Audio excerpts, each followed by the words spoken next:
নেশামুক্ত সমাজ গড়ার লক্ষ্যে দক্ষিণ ত্রিপুরা জেলা প্রশাসনের উদ্যোগে বিভিন্ন কর্মসূচি পালন করা হচ্ছে। স্বাধীনতার ৮০তম বর্ষ উদযাপন উপলক্ষে ৯ আগস্ট থেকে ১৭ আগস্ট পর্যন্ত স্বাধীনতাকে সম্মান, ভবিষ্যতে প্রেরণা ভাবনাকে সামনে রেখে হরগত তিরঙ্গা ও নেশামুক্ত দক্ষিণ ত্রিপুরা অভিযান চলছে। মঙ্গলবার নেশামুক্ত দক্ষিণ ত্রিপুরা আমাদের সম্মিলিত অঙ্গীকার কর্মসূচির অধীনে জেলার বিভিন্ন শিক্ষা প্রতিষ্ঠানে নেশা বিরোধী শপথ গ্রহণ এবং শিশু বিবাহ বিরোধী প্রস্তাব গ্রহণ করা হয়। জেলা জুড়ে ১ লক্ষেরও বেশি মানুষের শপথ গ্রহণের লক্ষ্যমাত্রা নেওয়া হয়েছে। এর অংশ হিসেবে সাবরুম মাইকেল মধুসূদন দত্ত কলেজে প্রার্থনা সভার পর নেশা বিরোধী শপথ গ্রহণ অনুষ্ঠান হয়।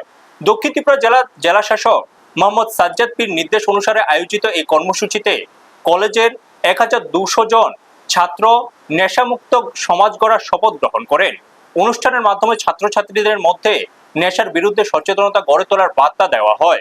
ব্যুরো রিপোর্ট, নিউজ তৎকাল 24।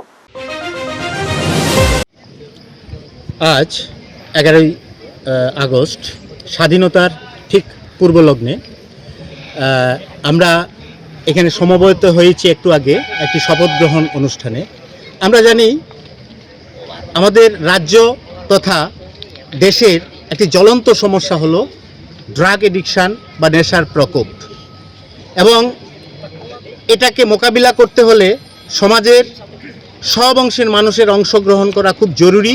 শুধু প্রশাসনের উপর আমরা নির্ভর করলে চলবে না, আমাদের সর্বোপরি প্রয়োজন সচেতনতা, এবং সেই সচেতনতার অঙ্গ হিসেবে দক্ষিণ জেলা প্রশাসন আমাদের দক্ষিণ জেলাতে সমগ্র দক্ষিণ জেলাতে একটি শপথ গ্রহণ অনুষ্ঠানের মেগা শপথ গ্রহণ অনুষ্ঠানের আয়োজন করা হয়েছে।